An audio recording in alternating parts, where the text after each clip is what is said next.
Welcome to the Jungle Studio. I am going to take you first off through the 7 terminologies of yoga that we will cover when we're doing our poses. So the first one is the tiger claw. So your hand is flat and strong. The meaning of the tiger claw is to have strength and power and to prevent injury because you're keeping your balance on the ground. So you need to make sure that the palms and the heel of the hand is pressing into the mat, okay?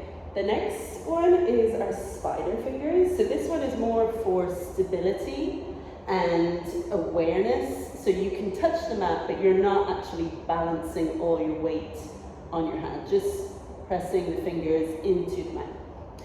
The next one is our flowing ting, okay? So in yoga, we have feet positions when you are in the air or holding one foot up. And it's a mixture of beauty, which is like ballet, pointing, and power, like in martial arts, where there's flexing.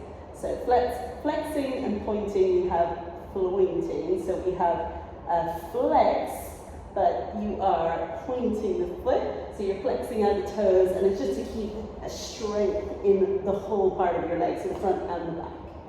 And then we have our 2 feet line. So 2 feet line is where your feet are in line with your hips, okay? So in that position, you've got a square of your hips and your chest, and you will use this position in something like your warrior 1. So your feet are hip width apart. You're going to step 1 foot back into a 2 feet line so that you still have that square with your hips and your chest.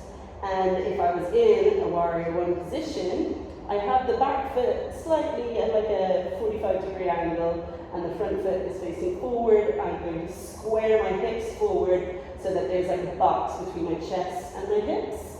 So that's our 2 foot line, okay? A 1 foot line would mean that the front foot and the back foot are in line with each other, so your front heel will be in line with the arch of your back foot. So this would be a position for our warrior 2, which means our hips are not going to be square to the front, they're going to be square to the long side of the mat. So here you still have that box position with your hips and your shoulders. So that's our 1 foot line, okay? So keeping heel in line with the arch of your foot. We have a 2 hand line, which means your hands, when they're hanging down beside your hips, they're in line with your shoulders. So if you were to come down to the mat, your hands come to the outside of your feet, and that is your 2 hand line. So any position that we're doing, if you have your hands down on the mat as spider fingers or tiger claw, they're going to be shoulder width distance apart, okay? And anything where we have a gaze, where you're looking forward, looking back, looking up, we call it dristi, which is mainly your look or your gaze. So that's either dristi forward, dristi up, dristi down, or dristi back, okay?